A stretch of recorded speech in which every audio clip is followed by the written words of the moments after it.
Hello, friends. This is Miss Kennedy here to read another chapter of The Cricket in Times Square.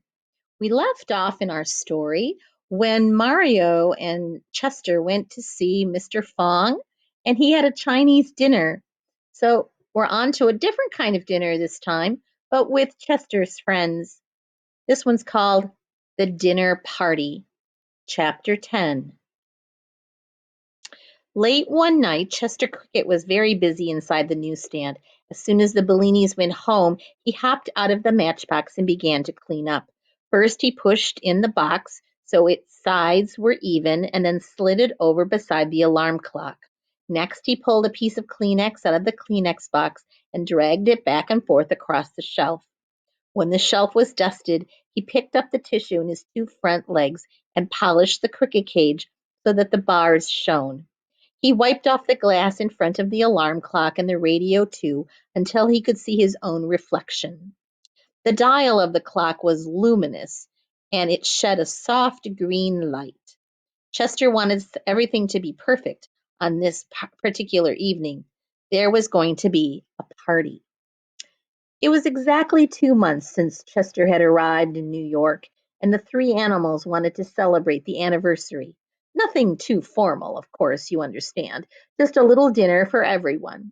Tucker Mouse had volunteered to let them use the drain pipe, but Chester didn't want to eat amid all the waste paper and rubbish his friend had collected. So after many conferences, they resolved on the newsstand. It was sheltered and quite big enough, and the radio could provide nice background music. Tucker Mouse jumped up beside Chester. "How is the food coming along, Tucker?" asked the cricket. Tucker had been put in charge of refreshments. "Oh," he laughed, rubbing his front feet together. "Wait till I tell you." He lifted up one foot. "I have 2 chunks of liverwurst, 1 slice of ham, three pieces of bacon from a bacon, lettuce, and tomato sandwich, some lettuce and tomato from the same sandwich, whole wheat, rye, and white crust, a big gob of coleslaw, 2 squares of a Hershey bar, and the end of an O. Henry candy bar with nuts. And now comes the climax: iced soft drinks." "How did you get ice?" asked Chester. "Wait till I tell you," said Tucker. "All day I've been hiding by the lunch counter, and when the soda jerks make a Coke, I grab the ice they spill, which I then took to the drain pipe. There," he went on with particular pride, "it just happens I have a heat-proof insulated bag saved up for just an occasion. I put the ice in and shut it up. We have ice. Nice, huh?" He sat back on his haunches and he was grinning at Chester. "Very nice," said Chester. "Where have you got the drinks?" "Oh, in paper cups," said Tucker. "And no mixing of them together either. For each kind of soft drink, another cup." "That's wonderful," the cricket said with admiration. "Oh, it's really nothing," said Tucker, waving his foot. "Well, I mean, it is something, but nothing too much." He looked around at the shelf and the clock and everything. "And you are to be congratulated on the cleanliness. Of course, it's not as important as food getting, but to be clean is very nice." While they were talking, Harry Cat came in through the opening in the side of the newsstand. Chester hopped down like a good host to greet his new guest. "How was the concert?" he asked.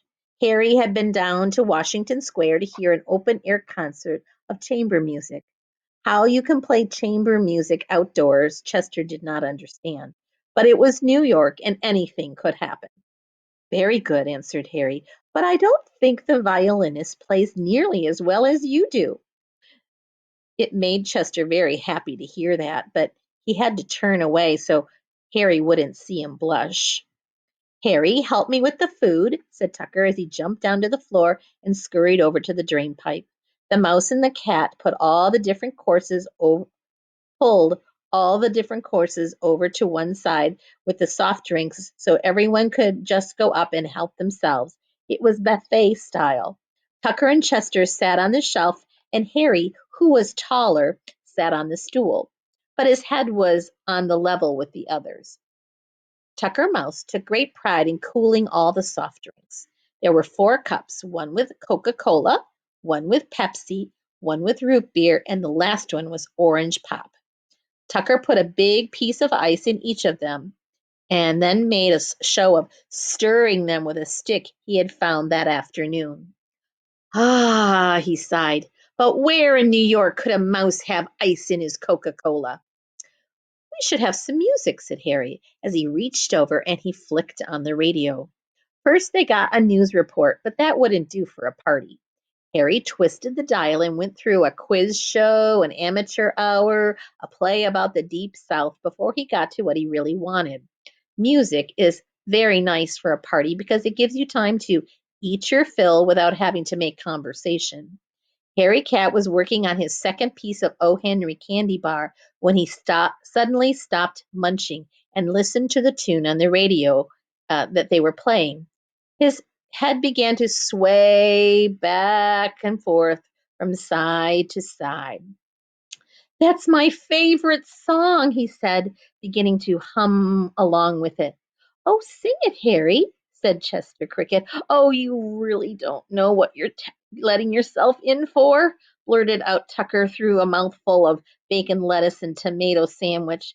But Harry was in a party mood, so he cleared his throat and he began, When I'm calling you.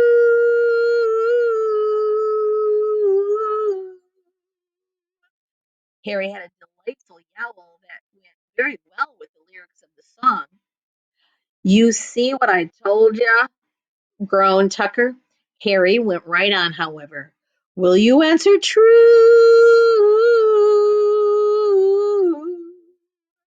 Maybe we should turn back to the amateur hour, said Tucker Mouse, helping himself to a Henry candy bar.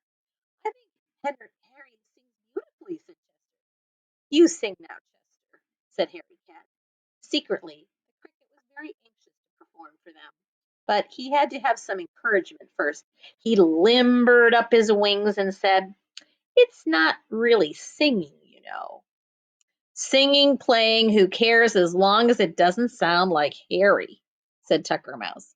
He slurped up the last of the orange soda, and they all fell silent. It was well along in August by now, and just the time of year that crickets all over the world like most. Chester didn't need nearly as much chirping as usual this summer because he was living in New York, but tonight he played to his heart's content. He thought of his meadow and his stump and the brook and the old willow tree. The songs welled up with his from his wings and filled the newsstand. When it was all over, Tucker and Harry applauded and congratulated Chester. Now play something that we know, suggested Harry Cat. Well, I don't know if I can, said Chester. All my songs are my own compositions. Listen to the radio and play what it does, said Harry, as he turned up the music. Chester cocked his head to one side. The radio was playing the Blue Danube Waltz. When he had heard enough to memorize the melody, Chester joined in, and he played it perfectly. The cricket was such a natural musician that he not only chirped the tune, in a few minutes he was making up variations and changes and spinning them out without ever losing the rhythm of the waltz.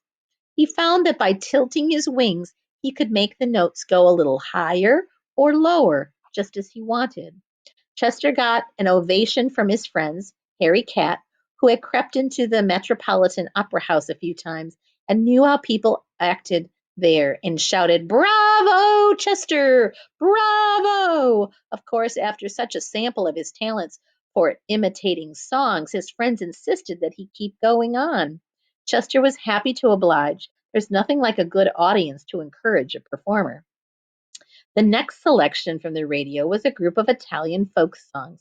Chester picked out the different melodies and chirped along with them with the orchestra.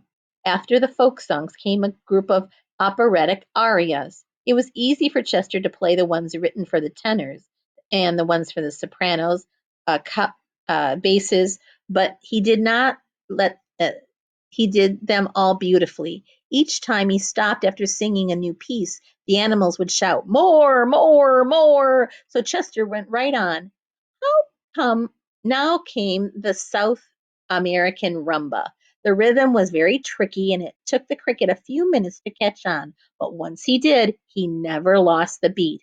Chirping away, he sounded like a pair of lively little castanets. Imagine, exclaimed Tucker Mouse. He plays pop as well as classical. Tucker was feeling very lively himself because of all the soda water he'd swallowed. The South American tempo began to excite him. He jumped up and started to dance around the shelf. Harry Cat burst out laughing, but that didn't bother Tucker. He was a carefree soul. Chester can play and I can dance, he panted. We could go into vaudeville. If you danced as well as he played, yes, you could, said Harry. So I'm just learning, said Tucker as he threw himself into a wild twirl next to Papa Bellini's pipe. He couldn't see where he was going, and he toppled over into the box of kitchen matches. The box flipped over, and a shower of matches fell around the shelf and onto the cement floor. There were several yellow bursts and the sharp scratch that a match makes when it is lit. Most of them fell far enough away from the wooden walls so they could burn themselves out without any danger. But one match, unluckily, struck right next to a pile of that morning's newspapers. The spurt of flames it sent up lit the frayed edges of the papers and quickly spread over the whole bundle. "Watch out!" shouted Chester. Harry Cat leaped up to the shelf just in time to keep his tail from being burned. The cricket was the first to realize what was happening and what was likely to happen if they didn't put the fire out. "Get the Coca-Cola! Pour it all over it!" he said. "I drank it all!" shouted Tucker. "You would," said Chester. "Is there any ice?" Harry and Tucker dumped what was left in the insulated bag down onto the flames, but it was not enough. The fire sputtered and died down and then flared up again larger than ever. "Maybe we could smother it," said Harry. There was a pile of magazines on the edge of the shelf just above the fire. Harry strained and pushed and succeeded in toppling them over. They all peered over the edge to see if the fire went out. "Oh, fine," said Tucker. "She's still burning and you've blocked the hole for us to get out." They were all trapped. Harry and Tucker jumped down and started pulling the magazines furiously away, but the fire crept closer and they had to back away. "What a way to go," said Tucker. "I should have stayed on 10th Avenue." For a moment, Chester got panicky, but he forced his thoughts back in order and took stock of the situation. Then an idea struck him. In one leap, he jumped onto the alarm clock, landing right on the button that sends off the alarm. The old clock began to ring so wildly it shook itself around the shelf in a mad little dance. Chester hopped back to his friends. "Any alarm in a fire," he said. They waited, crouched against the wall. On the opposite side of the stand, the flames were lapping against the wood. Already the paint had begun to blister. Chester could hear voices outside the newsstand. Even at this hour, there were always a few people in the station. Somebody said, "What's that?" "I smell smoke," said another. Chester recognized the voice. It was Paul, the conductor on the shuttle. There was a sound of footsteps running and then running back again, and a hammering began. The newsstand shook all over. "Somebody get the other side," said Paul. The cover was wrenched off and clouds of smoke billowed up. The people standing around were astonished to see, through the flames, the glare of the fire, a cat, a mouse, and a cricket running and jumping to safety. That's the end of that chapter. We have just two pictures.